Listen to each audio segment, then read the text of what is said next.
It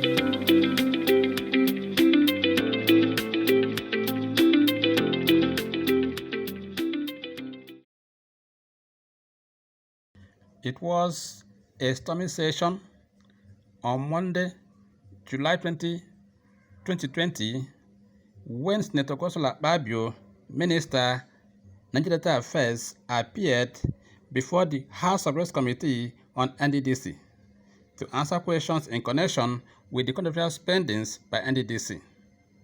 Here are highlights of the stormy session. So that is it. So question number one, Ben, can you take the lead and ask your question? Thank you, Mr. Chairman. I want to use this opportunity to appreciate the Minister for your patience all this while. And we also remember what you did in Akpabio State as an uncommon governor. We are hoping that in Nddc, something that has been uncommon will be commonized. Mr. Minister, I want to ask, in addition to your role as a supervising minister of the Niger Delta, have you ever influenced or exercised the powers of the managing director of the commission in any way? Okay. You see, doing what in it? I want you to be interactive. I have about 3 questions for you. If we need to exchange. In addition to your role as a supervisory minister, have you at any time influenced or exercised the powers of the managing director of the commission? Whether I have ever influenced the power of the other minister? That is what I said. Powers of the MD of the commission. We don't spoil them. I'm saying, have you at any time, in addition to your supervising role, have you at any time influenced or exercised the powers of the MD and CEO of the commission in any way? If in any way I find out that the MD CEO is not going in the interest of Niger Delta, I would intervene. For instance, I had to do that work. When I heard about the payment of Lata FIFA, I called and I found out that they have paid a sum of 2.9 billion and they were about to pay another 72 million. I had to intervene and I said they should not because there was no budget at that time. And so the contractor wrote to me and I should approve the balance of 972. Thank you, Honorable Minister. I did not ask that. So, your explanation is that in addition to your supervisory role that you sometimes influence the action of the MD. My answer is that The next question. The next question is my answer is that where this commission is going wrong. We're getting an answer. The next question is Honorable Minister, intervention that you do, like you have accepted that you do from time to time, include asking and receiving 30 files from the office of the MD, 30 files, as alleged by the MD.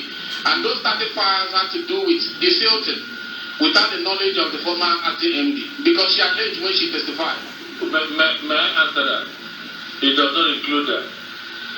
Many files were, almost 100 and something files, were given to the executive director by the MD.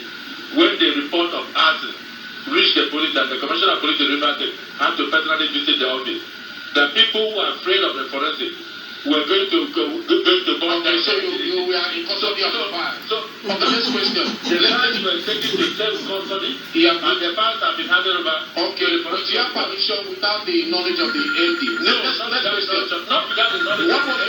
What was your role in the approval of 5.8 billion for relief and palliative to flooded communities under the EHSS Directorate, despite the fact that there was no budget appropriation for such expenditure? I'm not even aware that such contract has been given. I explained something to all members. Please listen.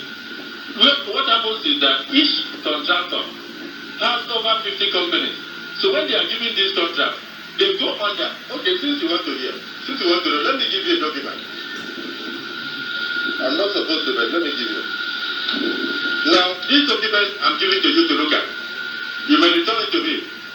It's evidence of what has been going on in the Niger Delta Development Commission. which is why you are sitting.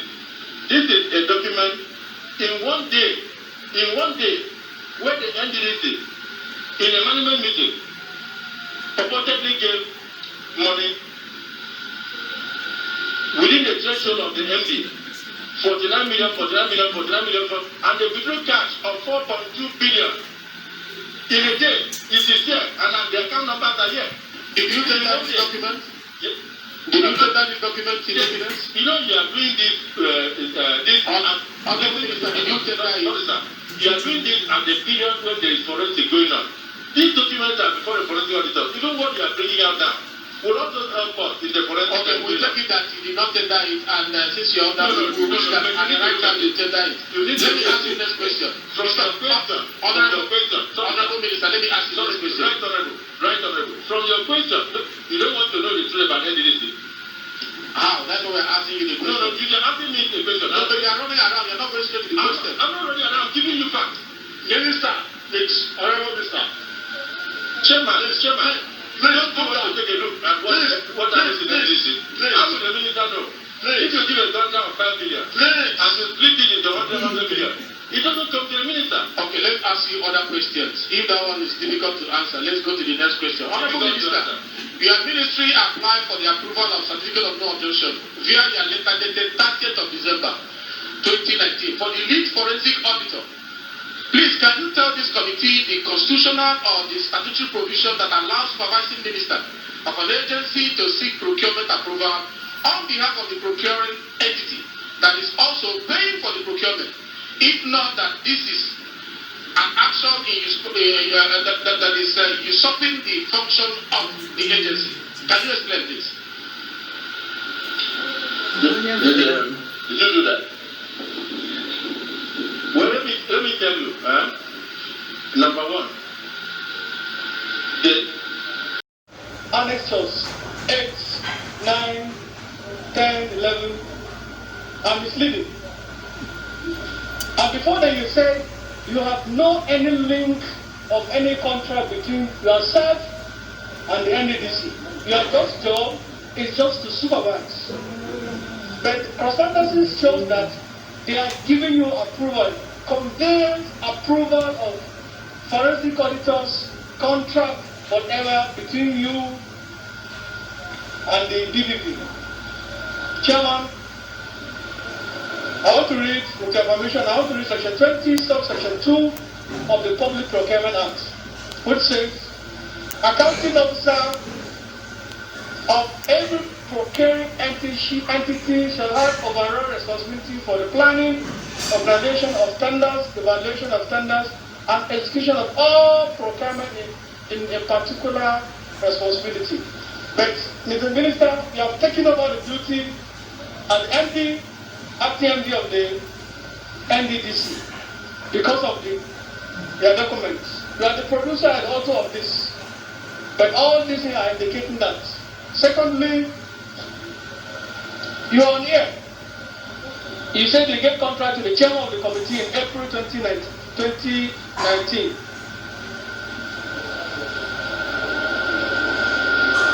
And the chairman was appointed June. Yeah, November. He was appointed in November. But he went ahead and said, you people, the Nddc gave contract to the chairman of this committee in April, which he was not a chairman of the committee. He was not even member of the committee, talking of being a chairman. Not even member of this house. Mr. Chairman. Not even member of this house. That's two questions I want you to respond to. Thank you very much, Chairman. sorry, Mr. Right Honorable Member. I think I must correct myself. I was giving an example of a contract of 10.9 billion in the chairman's place. No, Minister, in the chairman's let me give you your words. Off their mind. They are on media, you said it. There are records everywhere. What I'm saying, let me explain. I'm saying that contracts are split to a point where it comes below the threshold of the minister's approval. That, for instance, in a contract given to the chairman's place for road construction, that it came under 950, but the total is 10.9 billion. That's not my question. So, Honorable Minister, the contract is not for the chairman. Honorable Minister, The contract is not for the chairman. Honorable Minister, The contract is not for the chairman, but the contract is for the chairman's state. Honorable Minister, please. And I don't know what Honorable Minister, you know, right? Honorable, please, Minister, off your phone, off your this thing. You said it. In 20, you said that the contract you give to the Honorable Tunji Ojo, April 2019. Sorry, sir. I'm referring to chairman of committees of Nddc in both houses. We have records. I don't Records know. are there everywhere. Sorry, sir. May I correct you there, sir? Don't be angry. Don't mention Honorable Tunji Ojo because he was not even a member of the House of Why did you say that? So why did you say that? I'm saying that a contract. Why did you say that? I said, that's why I said maybe you misunderstood me. No. If I was misunderstood, if I was misunderstood, I withdraw the statement. So please, if I was misunderstood, I was giving an example of contract splitting. Honorable Minister. Yes. With this, are you telling the world that before Kema were lying? Are you telling the world that you have not said and you have never said Nddc gave contract to Honorable Tunji Ojo in April 2019?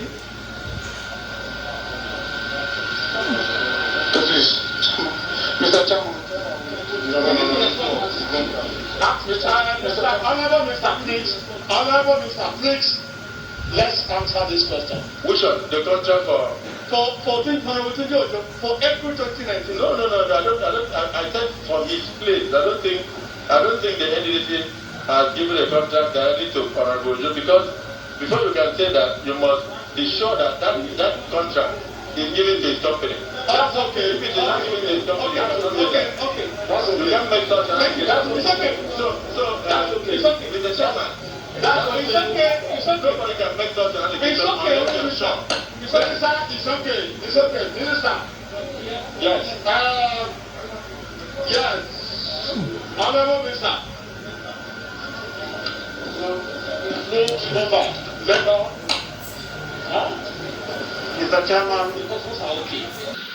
So what happened in this case is that it is the NDC that eventually became the procuring agency because initially we thought the federal government was going to pay for the forensic.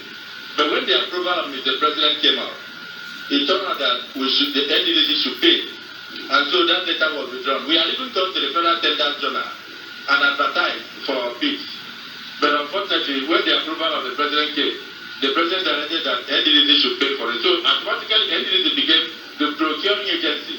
That data is no longer operational. So you are saying in essence that the ministry did that function that's supposed to be done by the commission. Next question. Are you aware that BBB came here and declared the approval you obtained as a nullity when they appeared before us because they were misled in giving that approval based on the fiscal year 2020 budget? Are you aware that they came here and they said that approval that was given is a nullity because they were deceived? Are you aware of that? I will tell you that if they say